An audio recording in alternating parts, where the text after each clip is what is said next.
Le doute de soi, c'est la capacité de se remettre en question et c'est un signe de santé mentale. Je répète, douter de soi est un signe de santé mentale. Dans un monde où l'humain a des compétences d'adaptation, d'adaptabilité et une intelligence qui est directement reliée à sa capacité à s'adapter, la capacité de se remettre en question, elle est essentielle. Elle est essentielle pour évoluer, elle est essentielle pour faire l'usage de ton libre arbitre et faire des choix de plus en plus délibérés. Et de fait, le doute de soi, il est un, un axiome essentiel de ta remise en question et de ton libre arbitre et de ta liberté intérieure. Donc douter de soi, c'est un signe de santé mentale parce qu'en fait, si tu ne doutes pas de toi-même, en médecine chinoise, ça s'appelle un syndrome d'orgueil. Hein, c'est pas l'orgueil, le côté égotique, de ramener tout à soi, ça c'est plutôt du narcissisme.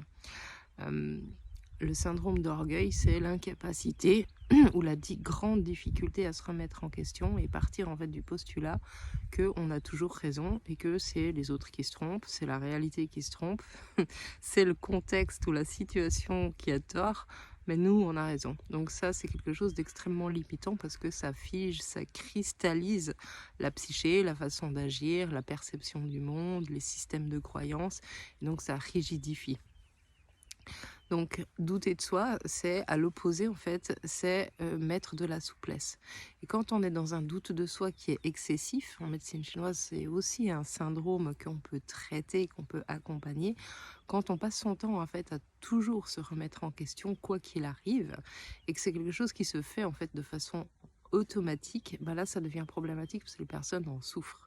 C'est quelque chose qui souvent s'est mis en place dans l'enfance avec un environnement très critique, avec des exigences, avec des liens en fait d'attachement qui étaient conditionnels. Ça veut dire soit tu t'alignes, l'adulte, hein, pose ça comme postulat, pas forcément de façon explicite, mais pose-le, soit tu t'alignes, soit tu dégages.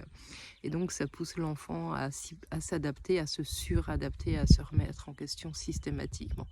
À l'âge adulte, ça fait des personnes en fait qui sont extrêmement sensibles à la critique, à la remise en question, même des critiques constructives qui sont difficiles à accepter et à entendre, et qui ont un lien direct en fait entre la valeur qu'ils portent à eux-mêmes et le fait d'être validés ou pas par l'environnement. C'est extrêmement souffrant parce que ça fait des personnes en fait qui sont très, on appelle ça, euh, qui ont une capacité en fait très caméléon de s'adapter et de jongler avec l'environnement qui les entoure pour coller aux circonstances, coller aux attentes, coller aux exigences, etc., etc.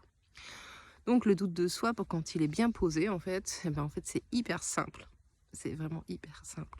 C'est que tu doutes de toi-même seulement quand tu choisis de te remettre en question. Ça veut dire que c'est toi qui décides. Et tu as même carrément le droit et la possibilité de d'envisager que peut-être dans une situation, il y aurait des moyens de faire autrement, tu aurais pu avoir un comportement différent, une parole autre, et de quand même conserver ton positionnement en disant « Ok, c'est bon, je bouge pas. J'ai peut-être été un connard ou une connasse, mais je bougerai pas. En fait, j'ai pas envie de me remettre en question pour ça. Pourquoi ? Parce que... Parce que quoi ? Parce que va te faire foutre. » On a aussi le droit en fait de poser des choses, autant arrêter. C'est pas un problème en fait. Ce qui compte, c'est de toi à toi. À chaque fois que tu as besoin de te remettre en question, est-ce que tu arrives à mobiliser cette énergie et est-ce que les autres ont la capacité de te contraindre à le faire? C'est ça en fait la question essentielle autour du doute de soi. Donc trop souple, tu deviens en fait comme un mollusque et tu t'adaptes à tout ce qui se passe autour de toi et du coup tu es un peu sans forme. Si tu n'as pas suffisamment la capacité de te remettre en question, ben, ça rigidifie.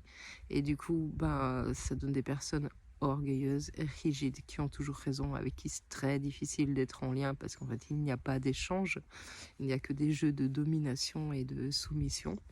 Bref, tout ça pour dire que douter de soi, c'est une super compétence qu'il faut user avec un dosage qui est celui qui te convient à toi. Et c'est tout.